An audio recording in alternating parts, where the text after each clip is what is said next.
देखिए एक्सरसाइज क्या है आपकी 1.3 क्वेश्चन नंबर फर्स्ट, सिद्ध कीजिए कि रूट 5 एक अपरिमेय संख्या है। परिमेय और अपरिमेय संख्या को आपको ध्यान रखना है। परिमेय संख्याएं क्या होती हैं, जिन्हें हम p बटे q के रूप में लिख सकते हैं, और जो अपरिमेय संख्याएं होती हैं उन्हें हम p बटे q के रूप में नहीं लिख सकते, not equal p upon q। ठीक, p बटे q यानी अंश बटा हर अर्थात भिन्न। ठीक, तो आपको इसमें सिद्ध करना है कि सिद्ध कीजिए रूट 5 एक अपरिमेय संख्या है। परिमेय संख्या है p बटे q, और हमेशा ये भी ध्यान रखना है कि परिमेय संख्या का जो हर होता है वो 0 नहीं होना चाहिए। अगर दिया है आपका 5 बटे 0 तो ये परिमेय संख्या नहीं होगी, लेकिन अगर दे दिया जाए 0 बटा 5 तो ये परिमेय संख्या होगी। ठीक है, अगर बटे में 0 है तो वो परिमेय संख्या नहीं होगी, लेकिन अगर अंश 0 है तो वह परिमेय संख्या हो सकता है। अब सिद्ध करने के लिए आपको ये चीज ध्यान रखनी है कि परिमेय किसे कहते हैं और अपरिमेय किसे कहते हैं। तो मान लेते हैं जो हमारा रूट 5 है ये एक परिमेय संख्या है, क्योंकि गणित में कुछ भी संभव है ना, मान लिया जाता है, कुछ भी संभव कर लेते हैं आप। तो माना रूट 5 एक परिमेय संख्या है, रूट 5 एक परिमेय संख्या है, इसलिए इसे p बटे q के रूप में लिखा जा सकता है,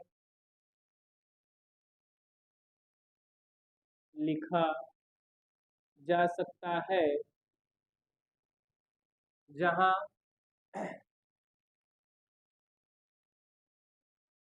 p तथा q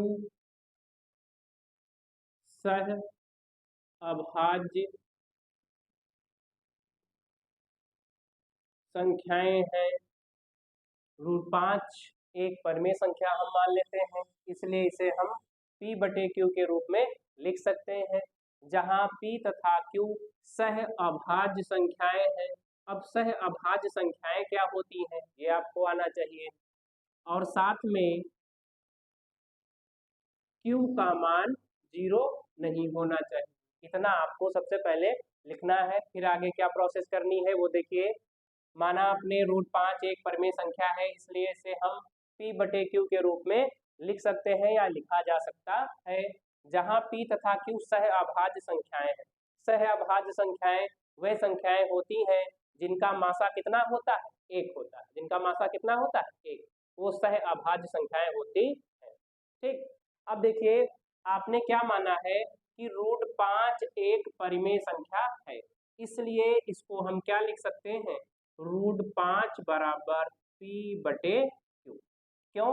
क्योंकि आपने मान लिया है कि रूट 5 एक परिमेय संख्या है, तो इसे हम परिमेय संख्या के बराबर लिख सकते हैं। अब आपको क्या करना है, कर लेंगे आप बटे और इसका फिर ये गुणा कर लेंगे, तो आपका आएगा p बराबर रूट 5q। बहुत सिंपल है, केवल आपको समझना है। p बराबर रूट 5q, दोनों पक्षों का वर्ग कर दीजिए। दोनों पक्षों का वर्ग करने पर, तो जब आप दोनों पक्षों का वर्ग करेंगे तो इधर मान क्या आएगा आपका, p स्क्वायर, और इधर आपका क्या आएगा, रूट 5q का होल स्क्वायर। किसी भी संख्या पे अगर रूट लगा है और उस संख्या का आप स्क्वायर करते हैं तो वही संख्या बाहर आ जाती है, अर्थात p स्क्वायर बराबर 5q स्क्वायर। p स्क्वायर बराबर 5q स्क्वायर। ठीक, अब यहाँ से इसको हम मान लेंगे पहली समीकरण, और थोड़ा सा आपको लिखना है। लिखने के लिए आपको समझना क्या है, देखिए अगर दिया हुआ है आपका p स्क्वायर बराबर 5q स्क्वायर, तो ये 5 इधर गुणे में है, इसको जब आप पक्षांतर करेंगे तो बटे में हो जाएगा, बटे में हो जाएगा ना। ठीक, अब इस भिन्न से ये प्रदर्शित होता है कि यहाँ पर अगर कोई भी मान है वो किसके द्वारा विभाजित हो रहा है? 5 के द्वारा। ठीक है, किसके द्वारा विभाजित हो रहा है? 5 के द्वारा। तो अगर पी स्क्वायर के स्थान पर मान लीजिए लिखा हुआ है आपका 25, यानी पी स्क्वायर बराबर कितना हम मान लें? 25 लिखा हुआ है। पी स्क्वायर का मान कुछ भी हो सकता है, लेकिन यहाँ पर ये माना जाएगा कि जो 5 है वो किसको विभाजित कर रहा है? पी स्क्वायर को। क्योंकि आपने पढ़ा है अगर दिया है 2/7 तो 7 किसको विभाजित करेगा? 2 को, ये माना जाता है। ठीक, तो ये आप मान लेंगे कि जो हमारा 5 है वो किसको विभाजित कर रहा है? पी स्क्वायर को। 5 किसको विभाजित कर रहा है? पी स्क्वायर को। तो आप लिखेंगे क्योंकि 5 पी स्क्वायर को विभाजित करता है, इसलिए अब अगर स्क्वायर ना हो, अर्थात अगर ये पी स्क्वायर को विभाजित करता है तो ये पी को भी विभाजित करेगा। कहने का मतलब क्या है? मान लेते हैं स्क्वायर के स्थान पर क्या है आपका 25 और पी के स्थान पर क्या मान लेंगे हम? 5। भाई हमको मानना है और समझना है स्क्वायर वाली जो संख्या है वो क्या हम मान लेते हैं? 25। तो बताइए पी बराबर जो यहाँ पर सरल करेंगे तो कितना आएगा आपका? 5, क्योंकि स्क्वायर हटेगा। 25 जो आपका है इसको आप क्या लिख सकते हो? 5 का स्क्वायर। अगर हम ये स्क्वायर छोड़ेंगे तो पी किसके बराबर आएगा? 5 के बराबर। ठीक, तो हम मान लेते हैं कि अगर 5 हमारा पी स्क्वायर को विभाजित करता है तो 5 पी को भी विभाजित करेगा। 5 पी को भी विभाजित करेगा। पहला कॉन्सेप्ट कंप्लीट हुआ। एक और करना रह गया बस। ठीक है, फिर से एक बार समझेंगे। माना √5 एक परिमेय संख्या है, इसलिए इसे हम p/q के रूप में लिख सकते हैं। आपने मान लिया है कि √5 एक परिमेय संख्या है, तो एक परिमेय संख्या दूसरी परिमेय संख्या के बराबर में लिखी जा सकती है, क्योंकि दोनों परिमेय संख्याएं हैं। ठीक, तो हम मान लेंगे ये दोनों आपस में क्या है? परिमेय संख्याएं हैं। उसके बाद आप फिर ये गुणा कर लेंगे, एक नया मान आया, दोनों पक्षों का वर्ग कर दिया गया। यहाँ से आपका आएगा 5p² बराबर किसके? पी स्क्वायर के। ये 5 इधर गुणे में है, इधर आएगा तो बटे में। कहने का मतलब क्या है कि जो 5 है ये पी स्क्वायर को क्या करेगा? विभाजित करता है। तो अगर p का भी कोई मान आएगा उसको भी क्या करेगा? 5 विभाजित करेगा। एक कॉन्सेप्ट आपका कंप्लीट हुआ। दूसरी चीज क्या आएगी इसमें? फिर से आपको मानना है। देखिए क्या माना जाएगा?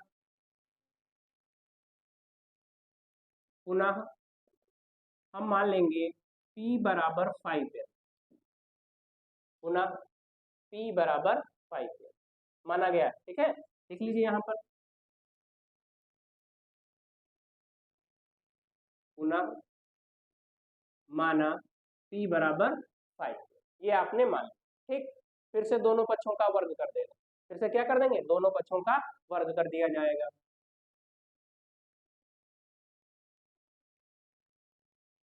दोनों पक्षों का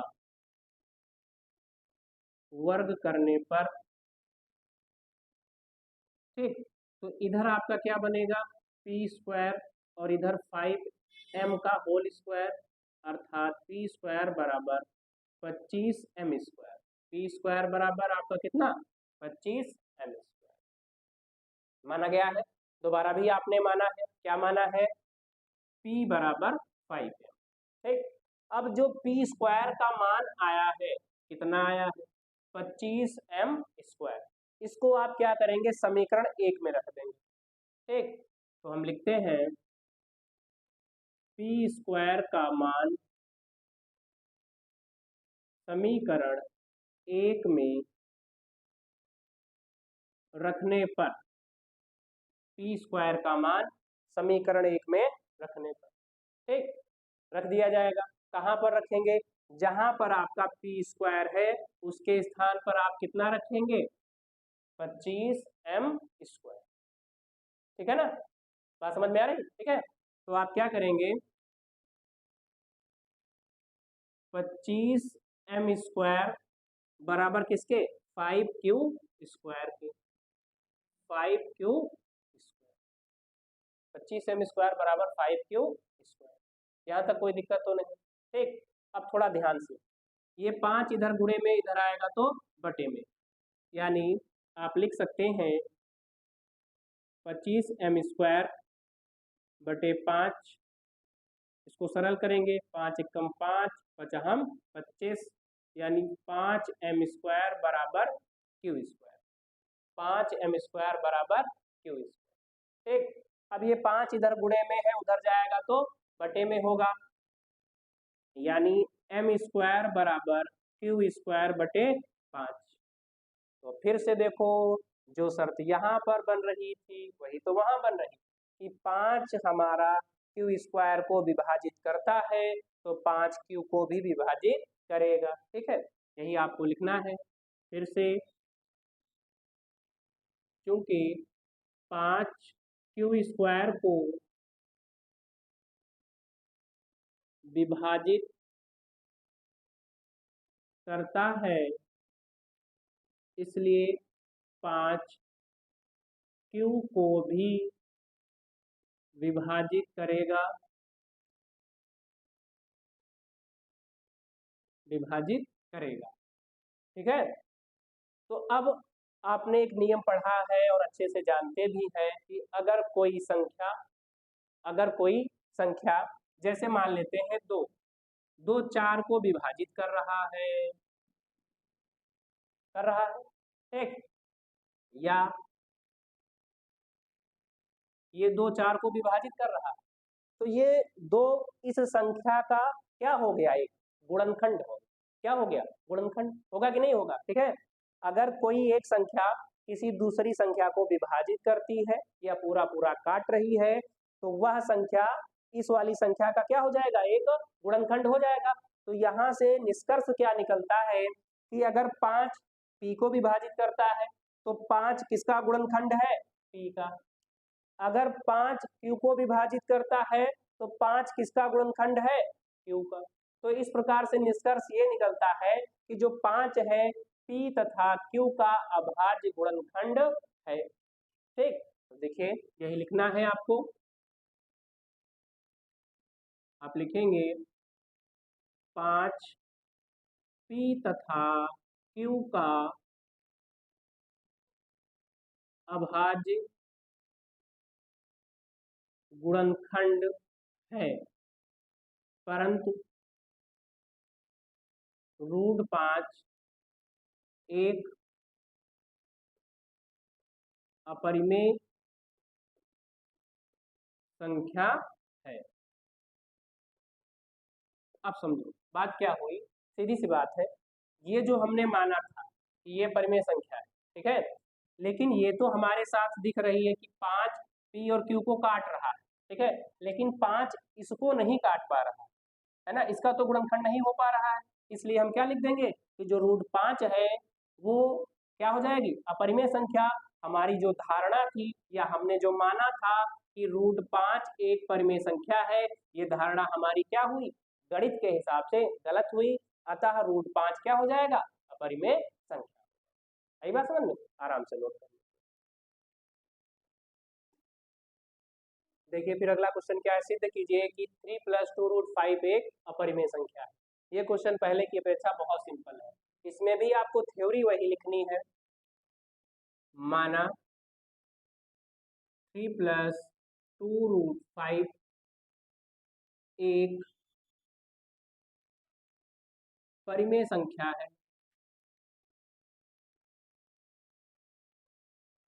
इसलिए इसे p/q के रूप में लिखा जा सकता है।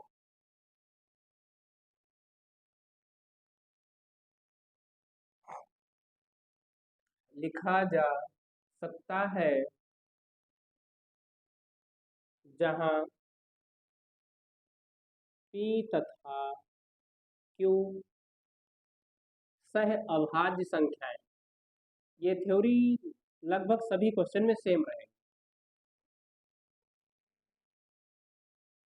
अभाज्य संख्याएं हैं और Q का मान 0 नहीं, Q का मान 0 नहीं होना चाहिए। ठीक, ये थ्योरी लगभग जितने भी आपको क्वेश्चन मिलेंगे सब में यही रखनी है, केवल ये वाला मान आपको बदल देना है बस। ठीक, तो इसको आप लिखेंगे 3 + 2√5 बराबर P/Q। क्या किया गया, मान लिया आपने कि दी गई संख्या क्या है, परिमेय संख्या है, तो परिमेय संख्या के बराबर इसको हमने लिख लिया। अब यहाँ पर ये 3 इधर प्लस का है, इसको अगर हम पक्षांतर करेंगे तो ये क्या हो जाएगा, माइनस का हो जाएगा, क्योंकि जब एक राशि को एक पक्ष से दूसरे पक्ष में ले जाते हैं तो उसका चिन्ह परिवर्तित हो जाता है। अब आप इसके बटे 1 कर लें। अब ध्यान से देखिएगा यहाँ पर ये जो 2 गुणे में है, जब इधर आएगा तो क्या हो जाएगा, बटे में हो जाएगा। तो थोड़ा सा ध्यान से, यही तो मिलेगा। क्यों, क्योंकि अगर हम लिख लें 2√5 बराबर P/Q - 3/1, तो अगर इनके हम हर बराबर करेंगे तो बन के क्या आएगा आपका -3Q/Q। ठीक, या हम इसको एक साथ लिखना चाहें, अब ये 2 इधर गुणे में, उधर जाएगा तो बटे में, फिर इसको अलग अलग करना पड़ेगा, क्वेश्चन लेंथी हो जाएगा भाई। तो जब आप इसको अलग अलग करेंगे तो इतने स्टेप बढ़ेंगे, तो इससे अच्छा है इसको समझ लेते हैं, Q से Q कट जाएगा, आएगा तो यही। ठीक है, करना क्या है आपको कि ये जो भिन्न आपने लिखी है इसके बटे में 1 मान लेंगे, ये 2 गुणे में है, इधर आएगा तो दोनों का हर बनेगा। कैसे आएगा वो आप देख लीजिए। ठीक है, पहले आप हर बराबर करेंगे, हर बराबर करने के बाद अंश को एक साथ में लिखा जाएगा, फिर ये 2 गुणे में, इधर आएगा तो बटे में, फिर से आप अलग अलग करेंगे तो 3-4 स्टेप आपके बढ़ जाएंगे। तो ये आपको रफ्तार पे अपने आप के समझने के लिए, या आप ये एग्जाम में भी साइड में कर सकते हैं, इसको छोटा सा ही छोटा रखा जाएगा। ठीक, तो अब सीधी सी बात ये है कि अगर हम थोड़ा सा इसको नया रूप दे दें, 1/2 P/Q और -3/2, तो यहाँ पर ध्यान दीजिए 1/2 परिमेय संख्या है, P/Q परिमेय संख्या है, 3/2 परिमेय संख्या है, केवल और केवल √5 क्या है, अपरिमेय संख्या है। ठीक है, अगर ये भी परिमेय संख्या हो जाता तब तो हम सिद्ध कर सकते थे कि परिमेय संख्या होगा, लेकिन सीधा सीधा निकल के आ रहा है कि √5 एक अपरिमेय संख्या है, और √5 किसके साथ में जुड़ा हुआ है, इस पूरे के साथ में, इसलिए ये पूरी संख्या क्या हो जाएगी, अपरिमेय। लिखना क्या है देखिए, क्योंकि 1/2 P/Q तथा 3/2 परिमेय संख्याएं हैं,